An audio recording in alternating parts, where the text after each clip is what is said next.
Please, not today. 3 years, 3 years. Ethan's trembling hands moved back and forth between his watch showing 8:10 a.m. and the old man's frozen hand, biting his lip so hard it bled his face. A mixture of tears as he screamed toward the sky. Before we begin today's story, I would sincerely appreciate it if you could press the subscribe and like buttons.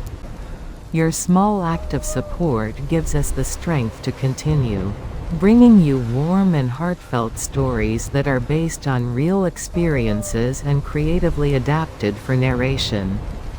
Please also leave a comment letting us know which country you're watching from. I hope this space becomes a place where viewers can greet each other, share their thoughts, and connect with one another. Now then, let us begin today's story. Why me? Why today of all days? If I save him, everything I have crumbles. If I become a nurse, will I be able to save at least one life? Ethan, you're still awake? I'll sleep soon, Mom. 4:30 a.m. The winter sky of Whitby was still pitch black. In a narrow room on the 3rd floor of an old public housing apartment, with only one fluorescent light on, Ethan Hall sat at a worn desk. A blue scarf was tied around his wrist, faded with the marks of time. In front of him lay an open nursing exam workbook. Lines were densely highlighted, and the margins were filled with handwritten notes. Ethan rubbed his tired eyes and turned another page. Tomorrow was the nursing qualification exam he had been preparing for 3 years. From across the room came the sound of his mother, Margaret Hall's coughing. The 62-year-old woman suffered from chronic lung disease, and her symptoms worsened every winter. Ethan quietly stood up and slightly opened his mother's bedroom door. She was lying in bed, breathing with difficulty. He carefully closed the door and returned to his seat.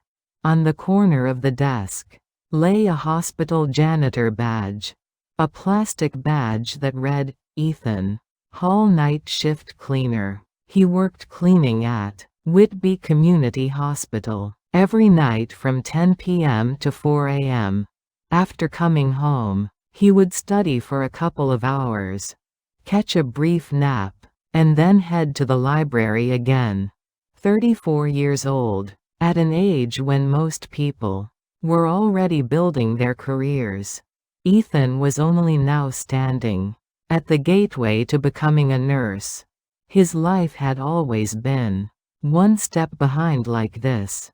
After his father Peter Hall didn't return from war, the family's livelihood became entirely his responsibility. Outside the window, the harbor lights flickered. Whitby was a small port town that had declined along with its once thriving fishing and shipbuilding industries. The streets were lined with old pubs and closed shops, and young people were leaving for London one by one. But Ethan couldn't leave. He couldn't leave his sick mother behind. He fingered the blue scarf on his wrist. It was the only thing his father had left behind. His father never returned from the battlefield, but through a comrade, he sent this scarf along with a letter. The letter read, Ethan, saving someone's life is a true human test. More important than any certificate. You will surely become a good person. Ethan had made those words his lifelong guiding principle. That's why he dreamed of becoming a nurse. He wanted to be someone who saves lives. Although he started late in life, he didn't give up. Looking at the clock, it was 5:30 a.m. He needed to start getting ready. The exam center was on the opposite side of town, normally an hour's bus ride away. Ethan packed his bag and quietly opened the front door. The hallway was full of cold air, and the fluorescent lights flickered, emitting unstable light. The bus stop was a 10-minute walk away. The early morning air was cold, and white breath rose from his mouth. The streets were empty, with only the distant sound of seagulls crying. Ethan walked with his hands in his pockets. The cold penetrated to his bones. When he arrived at the bus stop, he sat on a plastic chair and looked up at the sky. The sky was full of clouds. The weather looked ominous, but he tried not to worry. Today was the day he had been preparing for 3 years. Today, of all days. Everything had to go well. He stroked the scarf on his wrist once more, and quietly murmured, as if casting a spell, as if saying a prayer. 7 a.m. The moment Ethan was waiting for the bus, the first raindrop began to fall from the sky. It soon turned into a downpour, and the wind blew fiercely. It was a winter storm, typical of northern England. The Weather Service had issued warnings days ago, but Ethan hadn't had time to check. The bus didn't come. 10 minutes passed, then 20. The bus stop display only blinked with the message "service delayed." Ethan took out his phone to check the traffic situation. A red warning message appeared on the screen. Nationwide public transport paralyzed due to severe weather conditions. Please refrain from unnecessary outings. His hands trembled. The exam started at 9 a.m. Even if he left now, he would barely arrive on time. But if the bus didn't come, he couldn't get to the exam center. 3 years of preparation were about to turn to nothing. Ethan hurriedly tried to call a taxi, but all taxis were unavailable for booking. Most vehicles had stopped operating due to the storm. He looked around desperately. He couldn't walk there. The exam center was over 15 kilometers away, and walking in this weather was impossible. The rain fell harder and harder. The wind cut through his clothes, and the cold wrapped around his entire body. Ethan huddled under the bus stop shelter. All sorts of thoughts raced through his mind. Is this how it ends? 3 years of effort collapsing because of the weather? He covered his face with both hands. He felt like crying, but he held it back. Crying wouldn't change anything. He took out his phone once more to try to find an alternative. But all forms of transportation were paralyzed. That's when it happened. Ethan decided to walk along the closed road. Although it seemed impossible, he couldn't just sit here and give up. He firmly strapped on his bag and walked out into the rain. The wind pushed against his body, but he kept his head down and continued walking. The road was already flooded. Drains overflowed, and tree branches were scattered across the road.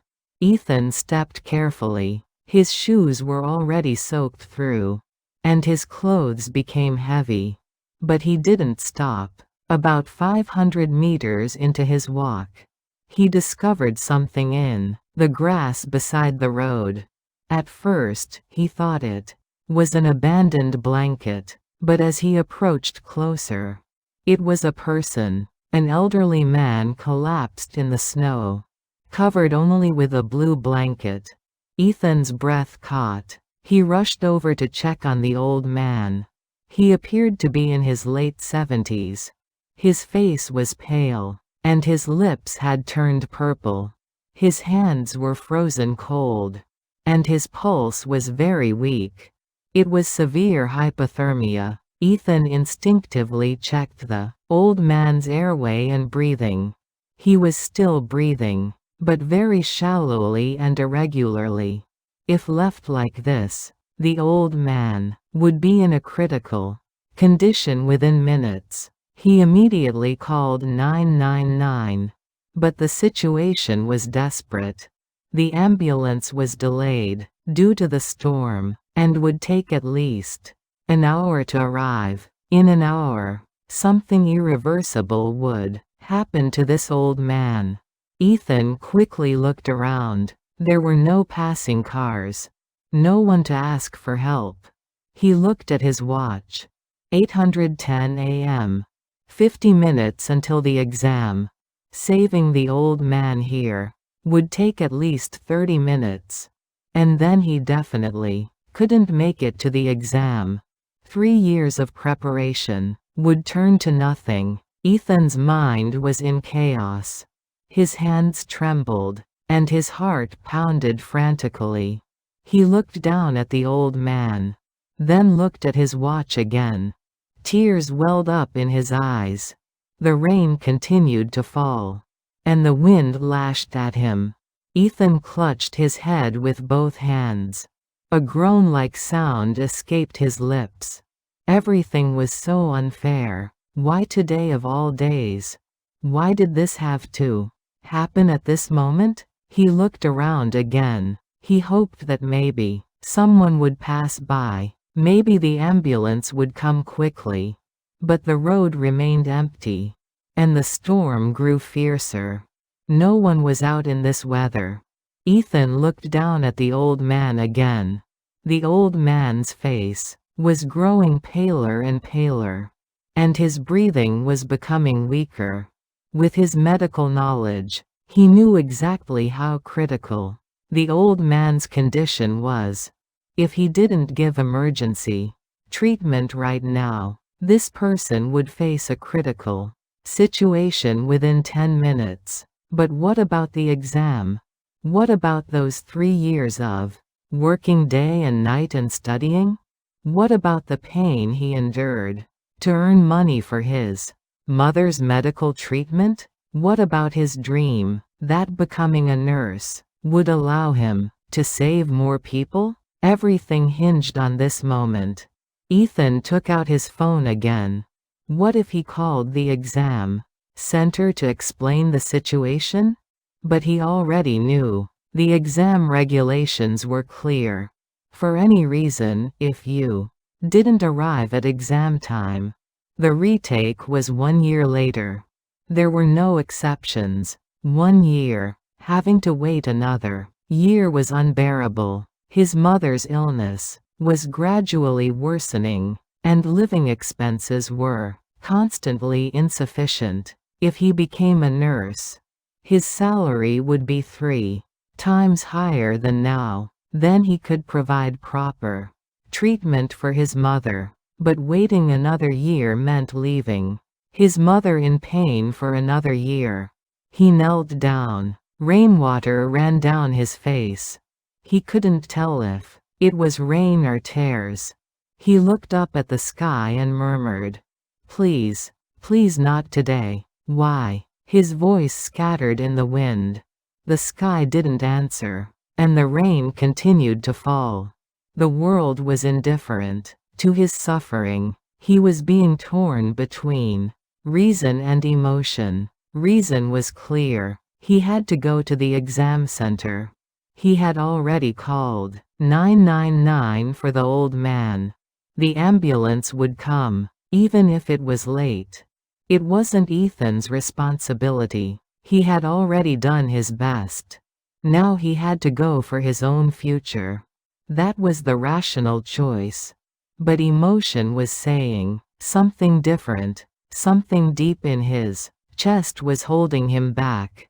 What he learned during 3 years of studying wasn't just medical knowledge. He learned the dignity of life and the meaning of the nursing profession. Being a nurse wasn't just about a certificate. It was a calling. Ethan held the old man's hand again. It was cold and trembling. There was a wedding ring on that hand. This old man must have family too. Probably a wife, probably children. They were waiting for their father at this very moment. And if this person faced a critical situation here, that family would live with regret for the rest of their lives. Ethan's heart felt like it was tearing apart. He stood up and took a few steps. He walked in the direction of the exam center, but after a few steps, he stopped again. He turned around. The old man was still collapsed in that spot, and the blue blanket was fluttering in the wind. At that moment, the blue scarf tied around his wrist fluttered in the wind. Ethan looked at that scarf. It wasn't just a piece of cloth. It was his father's legacy, his father's teaching. The blue scarf fluttered in the wind, crossing in front of Ethan's eyes. At that moment, time seemed to stop. The sound of rain, the sound of wind faded away, and only his father's voice seemed to echo in his ears. Ethan remembered the last time he saw his father when he was 12 years old, the night before leaving for the war. His father sat him on his knee and tied this scarf around his wrist, and quietly said, "This scarf was given to me by your grandfather, and now I'm passing it to you.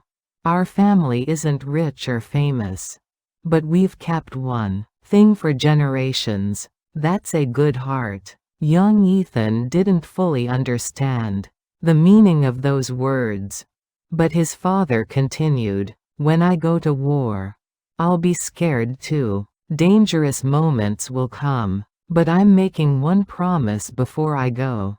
If a moment comes when I can save someone, I'll risk everything to save that person. That's the most beautiful thing one human can do for another."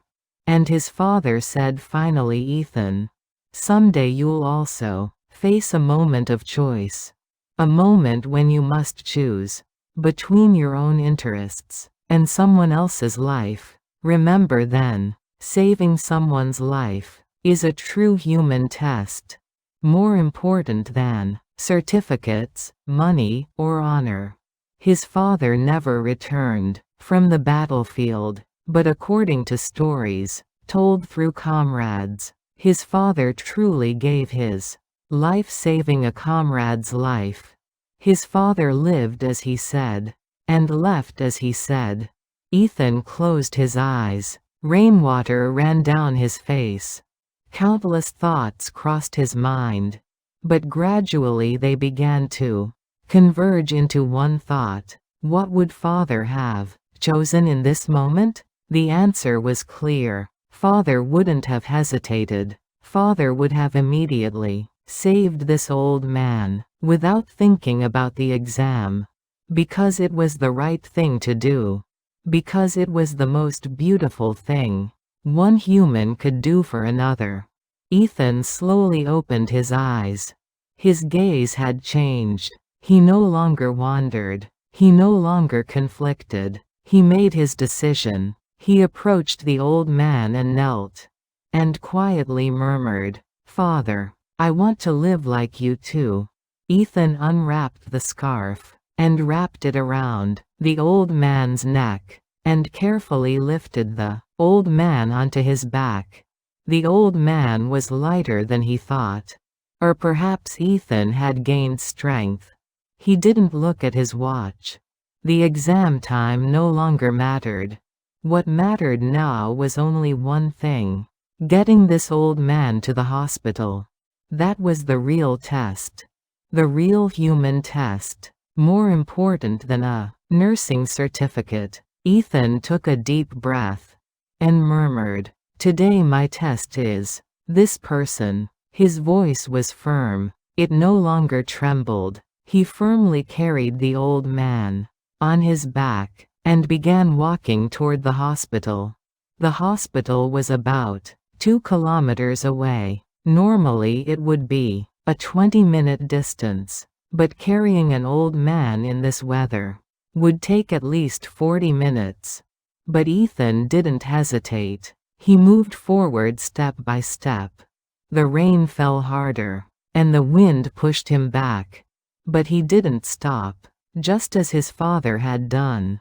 He too now decided to risk everything. For someone's life. The first 100 meters were bearable. But after passing 200 meters, Ethan's legs began to tremble. The old man's weight felt increasingly heavy, and his rain-soaked clothes became as heavy as lead.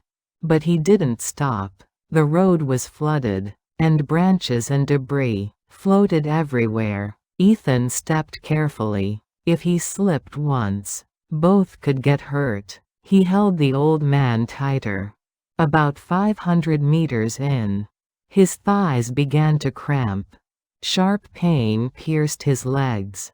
But he gritted his teeth and kept walking. The old man's breathing was still weak, and his body temperature kept dropping. There was no time. Ethan kept talking to the old man. "Stay with me, sir. Please hold on. The hospital is soon." But the old man didn't answer. He was almost unconscious. Ethan felt fear. What if this person faced a critical situation on his back? What if he was too late? He shook his head. There was no time to think such thoughts. He increased his speed, from walking to fast walking. Then he began to run. Running was like torture. With every step, pain exploded in his knees, and his lungs felt like burning. The old man's weight grew heavier and heavier, and Ethan's shoulders felt crushed. But he didn't stop. At the 1-kilometer point, he slipped. His foot caught in a puddle, and he lost balance, and both of them fell to the ground. Ethan instinctively tried to protect the old man by hitting the ground, first with his own body. His knee struck sharp gravel, and blood flowed out, but he immediately stood up. He checked the old man. Fortunately, the old man wasn't hurt. Ethan lifted the old man onto his back again. Blood from his knee soaked his pants. But he didn't care. He began running again. The wind grew stronger and stronger. It was as if invisible hands were pushing him back. Raindrops hit his face, and his ears hurt, as if they would tear. His hands were frozen numb. But Ethan kept running. In his mind was only one thought: hospital. Just get to the hospital. He repeated it like a spell, as if those words gave him strength. He kept moving forward. At the 1.5-kilometer point, he fell again. This time he completely collapsed. He lay on the ground for a few seconds. His body wouldn't obey. His legs cramped, and his arms shook. But he stood up again. Somehow he stood up. He lifted the old man again, and began walking again. He could no longer run. But walking was enough. One step, another step. Finally, the hospital building began to appear in the distance. Faintly, but clearly. Tears welled up in Ethan's eyes. He couldn't tell if they were tears of joy or tears of pain. Probably both. He squeezed out his last strength. 100 meters to the hospital. Entrance, 50 meters, 20 meters. His legs felt like they would collapse. But he didn't give up.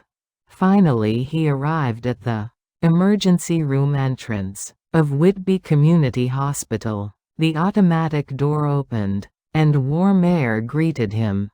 Ethan staggered inside, and shouted, "Help! This person needs help." His voice trembled and seemed about to break, but nurses immediately rushed over. They moved the old man to a stretcher, and immediately began emergency treatment. Ethan leaned against the wall. His legs could no longer support him. He slowly slid down to sit on the floor. His hands trembled, and his whole body convulsed. But he smiled. He did it. He did it. The emergency room was chaos itself.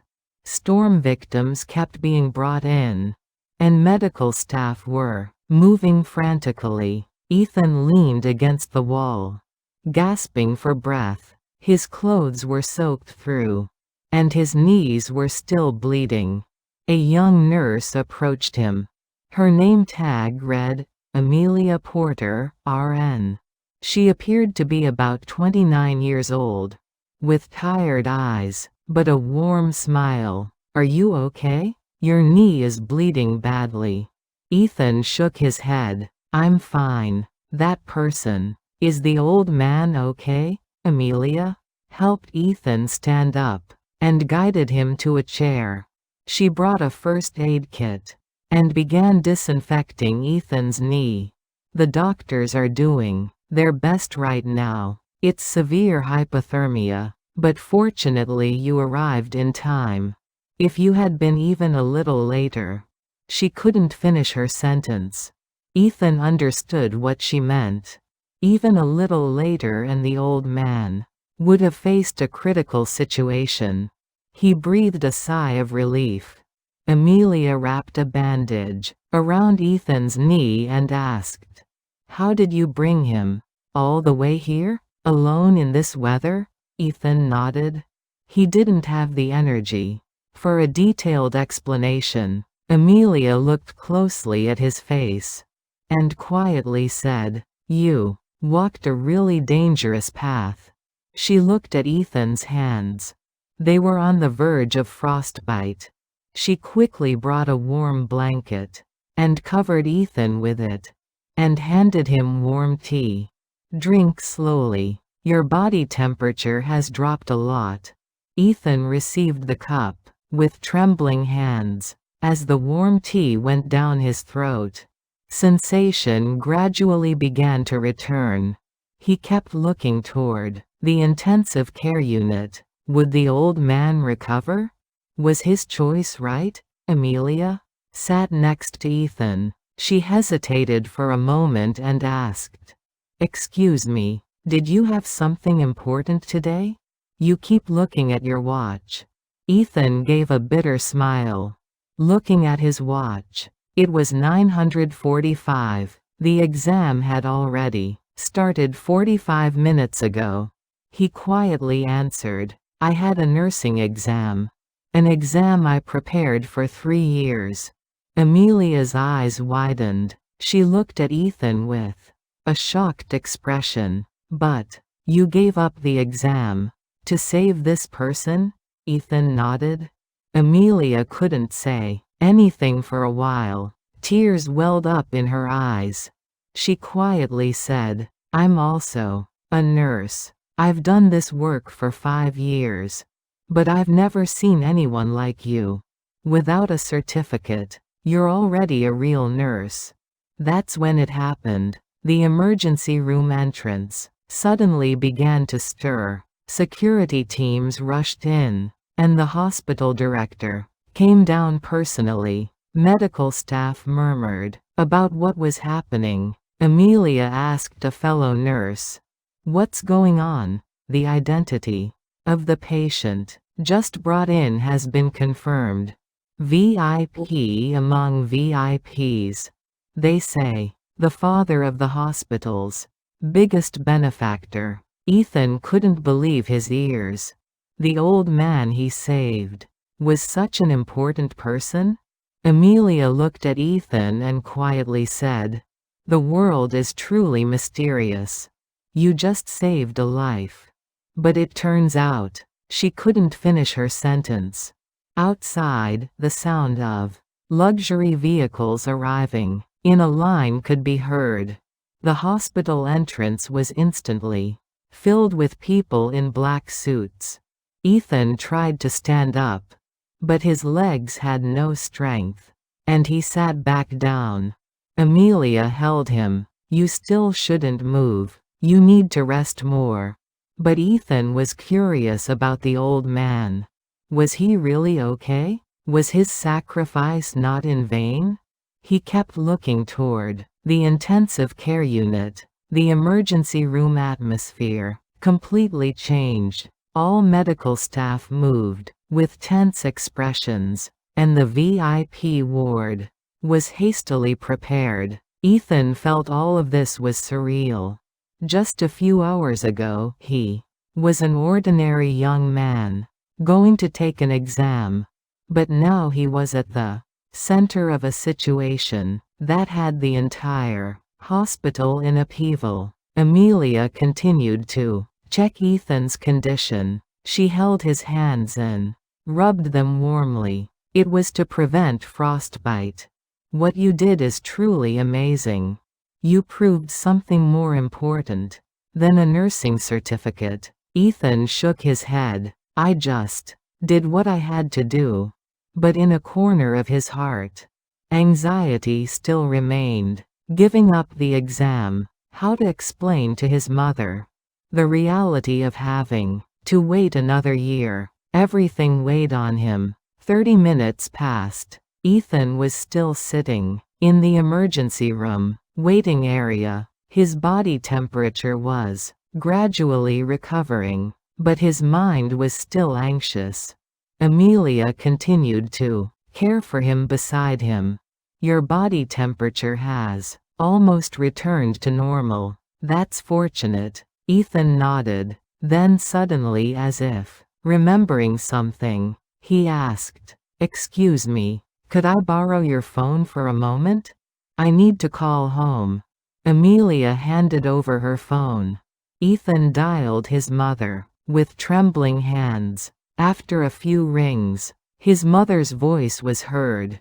"Hello? Mom, it's me. Ethan? How was the exam? Did you do well?" Ethan was speechless. How should he explain? He took a deep breath and said slowly, "Mom, I couldn't take the exam." Silence flowed over the phone. Then his mother's trembling voice was heard. What happened?" Ethan briefly explained what happened today. The storm, the collapsed old man, and the choice. His mother didn't say anything for a while. Ethan thought his mother must be disappointed, but his mother's next words were unexpected. "Ethan, you're just like your father." Tears were mixed in his mother's voice. "Your father would have done the same. You made the right choice. I'm proud of you." Tears flowed from Ethan's eyes.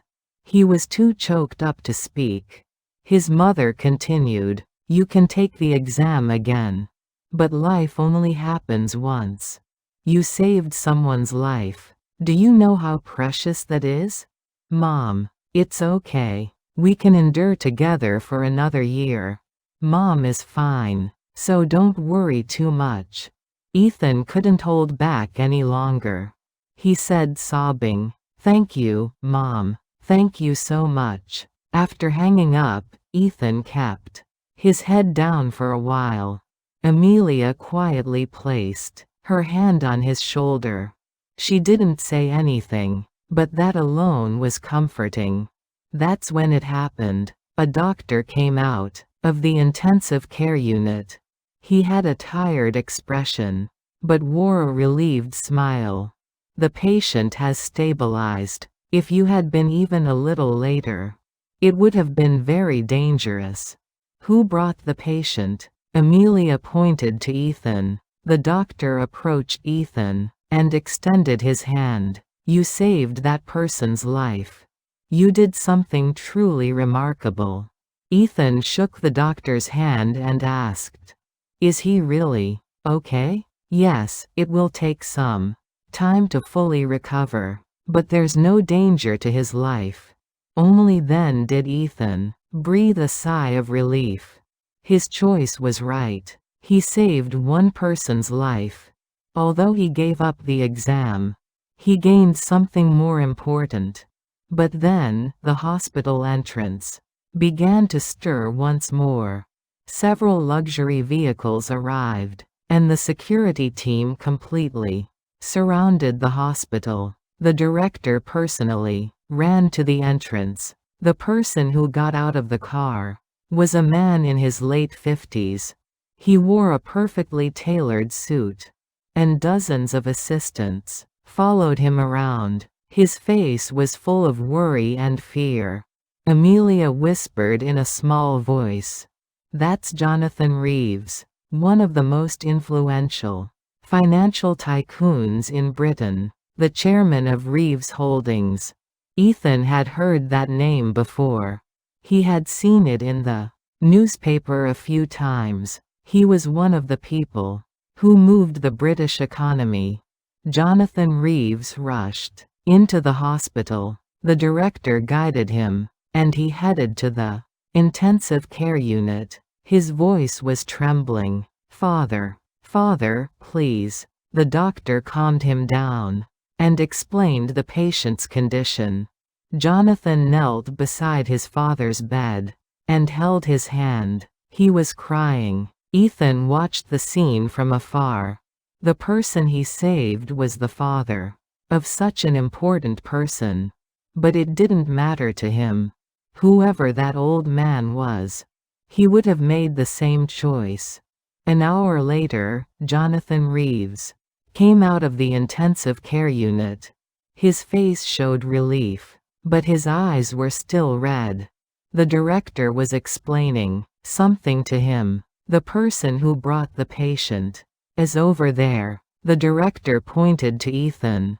Jonathan walked toward Ethan. His assistants followed along. The entire hospital was in a tense atmosphere. Jonathan stood in front of Ethan.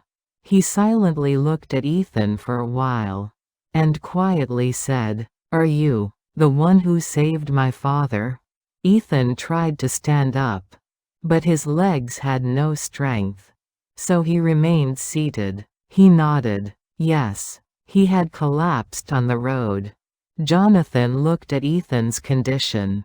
Wet clothes, bloody knees, trembling hands. He immediately grasped the situation. "In this weather, you brought my father here alone?" "Yes." Tears welled up in Jonathan's eyes. He took a deep breath. "Why? Why did you do that? It must have been dangerous." Ethan hesitated for a moment, and quietly answered, "It was just something I had to do." Jonathan couldn't say anything for a while. He kept looking at Ethan. Then, his gaze stopped at Ethan's wrist. On Ethan's wrist was still the blue scarf whose color had deepened from being soaked in rain. Jonathan's face turned pale. In an instant, he asked in a trembling voice, That scarf, where did you get it?" Ethan looked down at his wrist and quietly answered, "It's a keepsake my father left me before he passed away." Jonathan stepped back. Shock and disbelief crossed his face. He asked in an even, more trembling voice, "Your father's name, by any chance?" Ethan felt something strange. Why was this person asking about his father? "Peter Hall. Why do you?" At that moment, Jonathan Reeves collapsed to the ground. His assistants rushed to support him in surprise, but he waved them away. He covered his face with both hands. The entire hospital held its breath. No one understood what was happening. Ethan was also confused, and tried to stand up, but his legs trembled and he stayed where he was. Jonathan sat there for a while, then slowly lifted his face. His eyes were full of tears. He said in a trembling voice, "Peter Hall, 20 years ago, in the war." He couldn't continue and began to sob. Ethan's heart pounded. Could it be? Could this person be? Jonathan wiped his tears and continued, 20 years ago, I was a soldier. A war veteran. One day our unit faced A critical situation. I was injured and fell. He caught his breath and continued. That's when one soldier saved me. In an extremely dangerous situation. That person carried me on his back to a safe place. And Jonathan's voice trembled. That person, protecting me, collapsed right there, and never got up again. Tears flowed from Ethan's eyes. He already knew who that soldier was. Jonathan looked straight at Ethan and said, "That person's name was Peter Hall. He saved my life." And left that way. The entire hospital became quiet. No one moved. Only the sound of two people sobbing was heard. Jonathan slowly approached Ethan and knelt in front of him. Britain's most influential tycoon knelt before a young man. "Your father saved my life." His voice trembled but was firm. "And today, you saved my father." Ethan couldn't speak. It was too shocking. The world was connected like this. The father of the person his father saved 20 years ago, he saved today. Jonathan held Ethan's hands. "This is destiny. Your father's good deed has returned after 20 years." He continued, crying. "I've lived my whole life carrying a burden in my heart. The fact that Peter Hall left while saving me weighed on me. That's why I had to succeed. So that his sacrifice wouldn't be in vain." Jonathan looked straight at Ethan. "But I couldn't find his family. After the war ended, all records were scattered. I lived my whole life with a debt I couldn't repay to him." He gripped Ethan's hands tighter. "But today, heaven gave me a chance to meet his son, and that son saved my father." Jonathan Reeves knelt in front of Ethan, sobbing for a while. His assistants didn't know what to do, and hospital staff watched the scene in silence. Amelia quietly wiped tears beside Ethan. Ethan tried to help Jonathan stand up with trembling hands. "Please stand up. Please." But Jonathan shook his head. "No, this is what I couldn't do for 20 years. What I should have done for your father." He caught his breath for a moment, and slowly stood up, and firmly grasped both of Ethan's hands. "Ethan, may I call you by your name?" "Of course." Jonathan took a deep breath and said, "I heard what you gave up today. You gave up the nursing exam to save my father." Ethan nodded. Jonathan continued, "You sacrificed your dream, your future. Just as your father sacrificed everything for my life." He gripped Ethan's shoulders. "But now it's different. Now it's my turn to repay. My turn to repay the debt I couldn't pay for 20 years." Jonathan called one of his assistants. "David, contact the exam center right now. Explain this situation and arrange Ethan Hall's retake. Schedule as top priority." The assistant immediately moved. Jonathan looked at Ethan and said, "You can take the exam again. I'll take responsibility for it." Ethan was bewildered. "But the regulations. There's something more important than regulations. Human life. You chose life over the exam. That's the quality of a real nurse." Jonathan called another assistant. "Sarah, find the best house in Whitby. A warm and safe place for 2 people to live, and close to medical facilities." Ethan hurriedly waved his hands. "No, that's not necessary." But Jonathan was firm. "Ethan, this isn't charity. This is repaying a debt. The debt of life your father gave me." He said with a more serious expression, "I heard you have a mother who suffers from lung disease. I'll bring Britain's best lung disease specialist, so she can receive the best treatment. Tears flowed from Ethan's eyes again. He was too choked up to speak. Jonathan continued, "And your tuition, living expenses, everything I'll take responsibility for. You just focus on studying. You must become a nurse." "No, you're already a nurse. The certificate is just a formality." He gripped Ethan's hands tighter. "Your father gave me life. And with that life I accomplished many things, but it's all thanks to your father's sacrifice." Jonathan's voice trembled. "Now I want to give you opportunity. So you can achieve everything you dream of. That's the only thing I can do for your father." The entire hospital was quiet. Everyone was watching this historic moment. Ethan couldn't hold back any longer. He hugged Jonathan tightly. The two men embraced each other and cried, transcending 20 years, 2 generations connected as one. It was a moment when a father's sacrifice passed to his son, and that sacrifice returned as grace. After a while, Jonathan released Ethan. He wiped his tears and smiled. "Ethan, from now on we are family. Your father is my life's benefactor. And you are my father's life's benefactor. This is a family created by destiny," he said to the people around.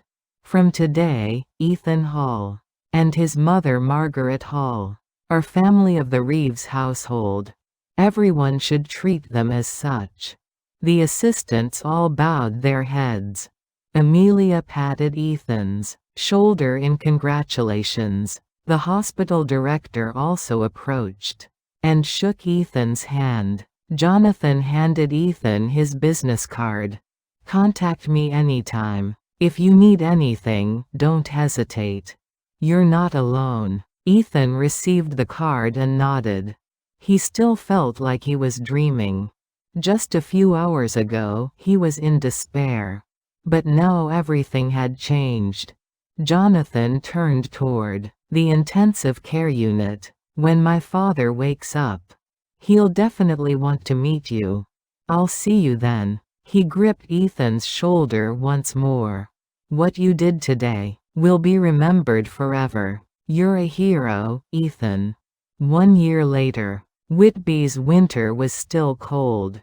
But Ethan Hall's life had completely changed. He had passed the retake exam, and now had an official nursing certificate. He no longer lived in public housing, but in a warm house overlooking the harbor with his mother.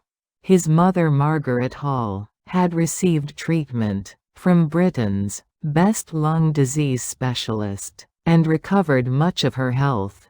She no longer coughed severely every winter, and could laugh while drinking tea with her son in the living room.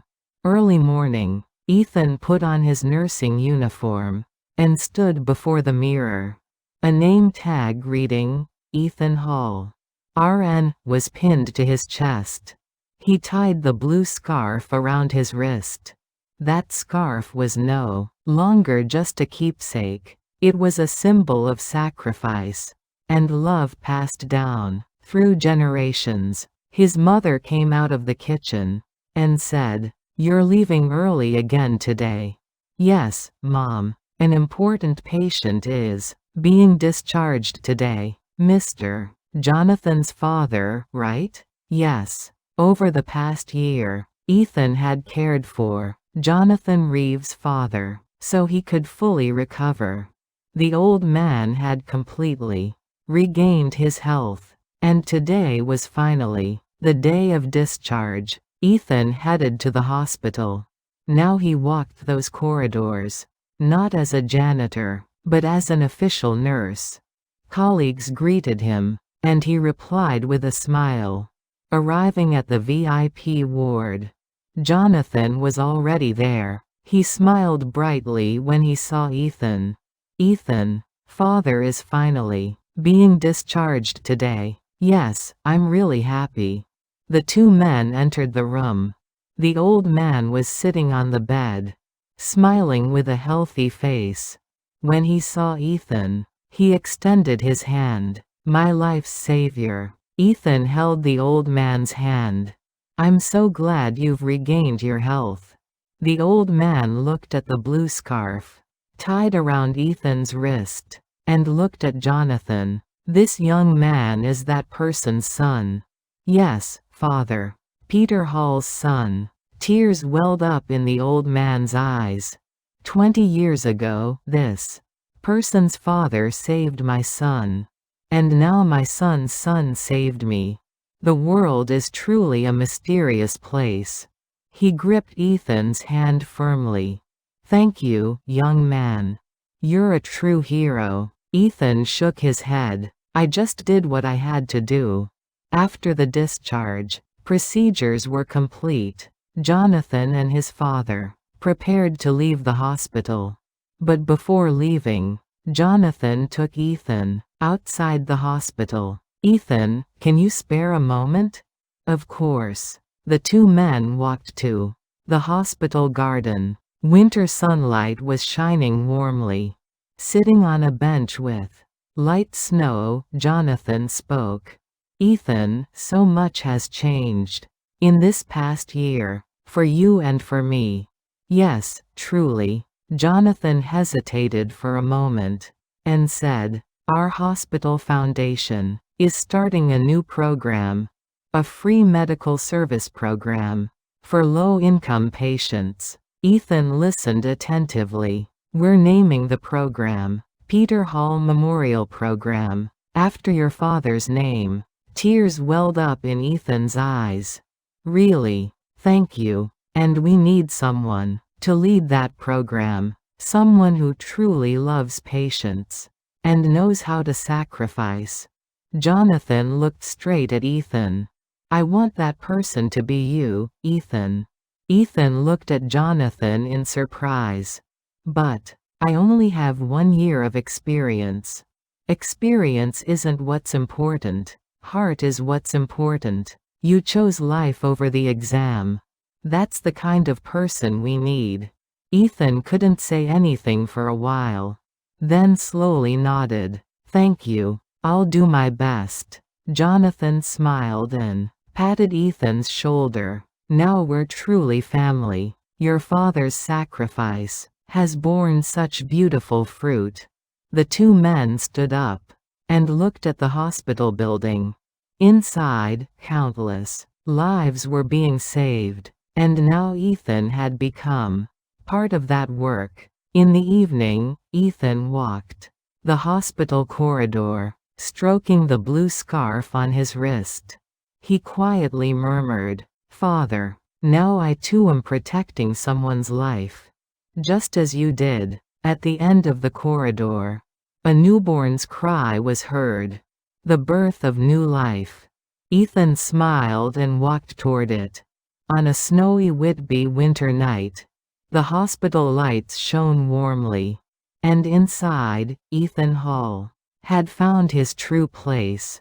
He was no longer a young man studying for a nursing certificate. He had become a healer. In the true sense, his father's sacrifice had passed to his son. And that sacrifice had become a virtuous cycle saving countless lives. The blue scarf was no longer just a piece of cloth. It was a symbol of love and sacrifice, passed down through generations, and proof that good deeds circulate and save lives again. Ethan walked slowly, warmly toward the next patient. The blue scarf on his wrist swayed gently, as if his father was cheering him on. And so, one story had ended. But new stories continued. Thank you for listening to my story. I sincerely hope that you can all find your own path and live happily by writing your own life story. I'll be back with more stories in the next installment.